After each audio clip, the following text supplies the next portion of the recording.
पहले हम अपना एक बेस तैयार करेंगे ताकि हमें इकोनॉमिक्स के बारे में और भी ज़्यादा अच्छे से समझ हमारी बन सके। तो सबसे पहले जब हम बात करते हैं कि इकोनॉमिक्स वर्ड की बात करते हैं कि ये वर्ड एग्जैक्टली आया कहाँ से।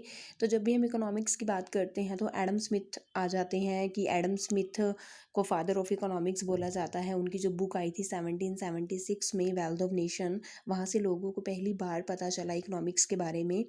उसके बाद किस तरीके से एडम स्मिथ ने अपनी बातों को रखा, तो उसने अपनी थ्योरी में क्या क्या चीज़ें बताई, किस तरीके से एक नेशन वर्क करता है। उन्होंने पूरी कैपिटलिस्ट मार्केट की ही बात करी। तो जो उनको क्रिटिसाइज़ भी किया गया, जो केन्स हैं उनको क्रिटिसाइज़ वो करते थे, लेकिन उनको एक प्रूफ नहीं मिल रहा था कि वो अपनी बात को किस तरीके से सही रख सकें कि जो एडम स्मिथ ने अपनी बातों को रखा है वो गलत रखा है। क्योंकि एडम स्मिथ ने पूरा कैपिटलिस्ट इकोनॉमी की बात करी थी। उन्होंने कहा था कि गवर्नमेंट का इंटरवेंशन ज़रूरी है ही नहीं, लेकिन केन्स इस बात को नहीं मानते थे। तो केन्स को अपनी बात को प्रूव करने का मौका मिला। और जब ग्रेट डिप्रेशन 1929 का आया, जब यूएस स्टॉक मार्केट पूरी तरीके से क्रैश हो गई, तो वहाँ पे जब डिप्रेशन आया तब केन्स ने अपनी इस बात को प्रूव किया कि कैपिटलिस्ट इकोनॉमी ज़्यादा देर तक नहीं चल सकती, वहाँ पे गवर्नमेंट को इंटरफेयर करना पड़ेगा। तो इन सब चीज़ों को हम देखेंगे कि क्या एक बेस रहा। तो जब केन्स ने अपनी बुक दी 1936 में, उनकी बुक आई थी, तो उन्होंने अपनी बुक में जब ये चीज़ें लिखी तो वहाँ से एक मैक्रो का कंसेप्ट उभर कर आया। तो हम जानते हैं कि 1933 में रिग्नार एक पर्सन थे जिन्होंने माइक्रो और मैक्रो दो शब्दों को दिया था। तो हम ये एक थोड़ा सा बेस हम अपना तैयार करेंगे कि किस तरीके से अब हम चीज़ों को करने वाले हैं। तो उसके बाद हम थोड़ा सा माइक्रो इकोनॉमिक्स के बारे में, माइक्रो इकोनॉमिक्स का फर्स्ट तो हम बेस अपना 11th की ही इकोनॉमिक्स को लेंगे, क्योंकि वहाँ से बच्चों का बेस क्लियर हो जाएगा। उसके बाद हम थोड़ा सा एडवांस लेवल पे जाएंगे। तो माइक्रो इकोनॉमिक्स में जो है इंट्रोडक्शन, सबसे पहले हम पढ़ेंगे कि इंट्रोडक्शन में कि इकोनॉमिक्स की जो बहुत डेफिनेशंस हैं, जैसे वेलफेयर डेफिनेशंस हैं, स्कार्सिटी डेफिनेशंस हैं, किस किस ने दी, किन किन इकोनॉमिक्स ने डेफिनेशन दी। फिर किस तरीके से सैमुअलसन की डेफिनेशन को इकोनॉमिक्स की बेस्ट डेफिनेशन बोला जाता है। तो हम सबसे पहले ये सारी डेफिनेशंस करेंगे। फिर हम बात करेंगे नॉर्मेटिव इकोनॉमिक्स के बारे में, पॉजिटिव इकोनॉमिक्स के बारे में। Then we go through deductive method and inductive method of economics. तो ये सब हमारा इंट्रोडक्शन का हिस्सा हो जाएगा। उसके बाद हम बात करेंगे theory of demand and supply, very basic topic लेकिन ज़रूरी है इकोनॉमिक्स का बेस तैयार करने के लिए। उसके बाद elasticity of demand and elasticity of supply के बारे में हम पढ़ेंगे, उनके मेथड्स के बारे में हम लोग जानेंगे।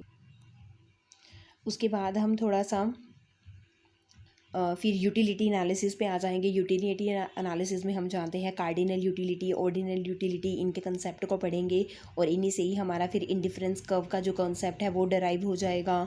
Then consumer surplus, producer surplus, इनके बारे में हम लोग जानेंगे। इनसे क्वेश्चंस भी आए हुए हैं प्रीवियस पेपर में। Then we have production function. Production function को हम पहले 12th बेस पे पढ़ेंगे और उसके बाद हम इसको थोड़ा सा एडवांस लेवल पे लेके जाएंगे, जहाँ पर हम आइसो पॉइंट कर्व की बात करेंगे। As theory of cost, theory of revenue, इनके बारे में हम जानेंगे।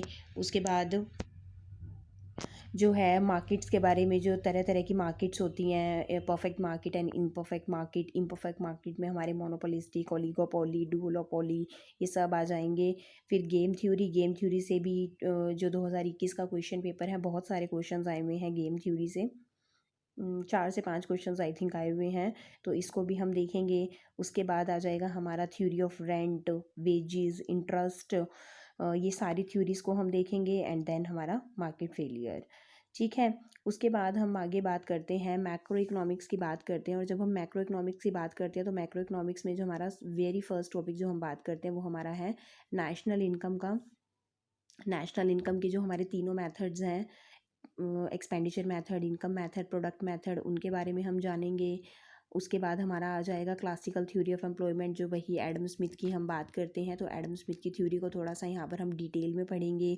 उसके बाद जब केन्स आए तो केन्स ने किस तरीके से determination of income and output की जो थ्योरी उन्होंने दी, साइकोलॉजिकल लॉ ऑफ कंजम्पशन उनके द्वारा दिया गया, तो उनके बारे में हम पढ़ेंगे। और एक बात मैं यहाँ पे बताना चाहती हूँ कि हम लोग बाइलिंगुअल पढ़ेंगे, तो जो भी हिंदी मीडियम के स्टूडेंट हैं वो परेशान ना हो, क्योंकि मैं जो भी बात बोलूँगी वो हिंदी में ही समझाऊँगी। ठीक है। तो आपको वो चीज़ें बहुत आसानी से समझ में आ जाएंगी। उसके बाद मल्टीप्लायर, मनी एंड बैंकिंग के कंसेप्ट को हम थोड़ा सा यहाँ पर भी पढ़ेंगे, और फिर ये अलग से हमारा एक वास्ट टॉपिक भी है जिसमें हम आरबीआई, कमर्शियल बैंक, जो देखो यहाँ पर है कि RBI, commercial bank, cooperative bank, financial market, money market, इन सब के बारे में भी हम जानेंगे।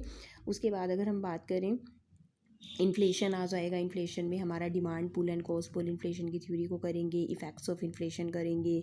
Then quantity theory of money, और ये जो क्वांटिटी थ्योरी ऑफ मनी है इसको हम जो एडम स्मिथ की क्लासिकल थ्योरी है उसी के साथ पढ़ेंगे, तो चीज़ें आपको बहुत अच्छे से समझ में आ जाएंगी। Then we have monetary policy and fiscal policy, ISLM model को थोड़ा सा हम पढ़ेंगे। उसके बाद हम बात करते हैं growth and development. Growth and development में हम डिफरेंस जानेंगे कि what is the difference between economic growth and economic development. उसके बाद हम देखेंगे इंडिकेटर्स क्या क्या हैं इनके, कि कौन कौन से इंडिकेटर्स हैं, जैसे ह्यूमन डेवलपमेंट इंडेक्स है, फिजिकल लाइफ इंडेक्स है। उसके बाद हमारी जो थ्योरीज होंगी इनकी, उनको हम स्टडी करेंगे। देन पब्लिक फाइनेंस की बात करें तो very easy and very important topic of public finance, जिसमें हम गवर्नमेंट बजट की बात करते हैं, पब्लिक एक्सपेंडिचर की बात करते हैं कि सरकार किस तरीके से रिवेन्यू एक्सपेंडिचर, तो हम बजट के बारे में भी पढ़ेंगे। और ये हमारा थोड़ा सा करंट अफेयर में भी आ जाएगा।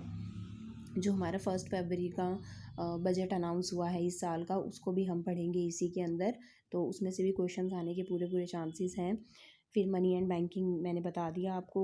फिर इंडियन इकोनॉमी, इंडियन इकोनॉमी जो है हम लेके चलेंगे अपना। पहले इंडियन इकोनॉमी में हम पहले बात करेंगे NCERT की, जो हमारी NCERT है 12th क्लास की, हम इसको NCERT में से स्टडी करेंगे और उसके बाद थोड़ा सा एडवांस लेवल पे लेके जाएंगे। फिर इंटरनेशनल इकोनॉमीज़ में हमारी थ्योरीज हो जाएंगी, क्लासिकल थ्योरी में मैर्केंटिलिज्म, एब्सोल्यूट कंपैरेटिव एडवांटेज, फिर मॉडर्न थ्योरी भी हैं कुछ इनकी इंटरनेशनल इकोनॉमिक्स में, उनको पढ़ेंगे। इंटरनेशनल रिलेशंस के बारे में जानेंगे। और last we have international organisation. जो इंटरनेशनल ऑर्गेनाइजेशन है, इंटरनेशनल ऑर्गेनाइजेशन में जो हमारे आ जाएंगे, WTO आ जाएगा, IMF आ जाएगा, ठीक है। उसके अलावा हमारा जो है OPEC के बारे में हम पढ़ेंगे, जो भी हमें उस पर दे रखे हैं, G20 के बारे में हम पढ़ेंगे, G7 के बारे में हम पढ़ेंगे। तो वो इसके अलावा भी बहुत सी ऑर्गेनाइजेशन है जिनके बारे में हम धीरे धीरे पढ़ते जाएंगे। तो आई होप ये वीडियो आपको बहुत पसंद आया होगा, और अगर आप तैयारी करना चाहते हैं इकोनॉमिक्स की, तो आप मेरे चैनल से जुड़ जाइए, इसको सब्सक्राइब कर लीजिए, ताकि मैं जो भी वीडियो डालूँ वो आपको टाइम टू टाइम पता चल जाए। और जो भी आप टॉपिक्स अपनी तरफ से कुछ मुझे बताना चाहते हैं, जो आप समझना चाहते हैं, वो आप मुझे कमेंट सेक्शन में बता दीजिए कि आपको कौन से टॉपिक्स समझने हैं, तो हम उस हिसाब से चीज़ों को करेंगे। तो चैनल को लाइक, शेयर एंड सब्सक्राइब कर दीजिए। Thank you.